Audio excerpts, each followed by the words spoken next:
চক্রান্ত ষড়যন্ত্র করে কেউ আগামী ফেব্রুয়ারির জাতীয় সংসদ নির্বাচন ঠেকিয়ে রাখতে পারবে না বলে মন্তব্য করেছেন বিএনপির কেন্দ্রীয় নির্বাহী কমিটির সদস্য অ্যাডভোকেট রুহুল কুদ্দুস তালুকদার দুলু।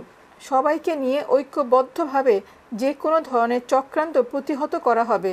শুক্রবার নাটোর সদর উপজেলার ছাতনী ইউনিয়নের তেলকুপি উচ্চ বিদ্যালয় মাঠে স্থানীয় বিএনপির আয়োজিত সমাবেশে তিনি এসব কথা বলেন।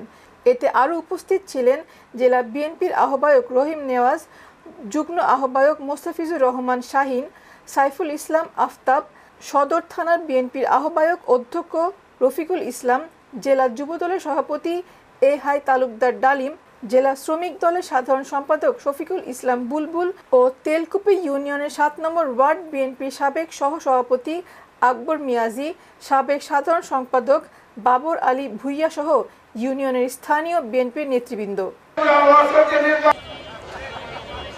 আমাদের প্রধান অতিথি কেন্দ্রের ভোটার, এই তেলকুপি ভোট কেন্দ্রের সংগ্রামী ভাই আমার, আগামী দিনে কোন ষড়যন্ত্র, কোন চক্রান্ত, আগামী ফেব্রুয়ারি নির্বাচন, রোজার আগে যে নির্বাচন হবে, এই নির্বাচনকে কোন ষড়যন্ত্র চক্রান্তকারীরা ঠেকিয়ে রাখতে পারবে না। ইনশাআল্লাহ বাংলাদেশের জনগণ ঐক্যবদ্ধভাবে এই নির্বাচন প্রণয়ন করার ষড়যন্ত্রের সঙ্গে যারা জড়িত তাদেরকে রুখে দেবে ইনশাআল্লাহ।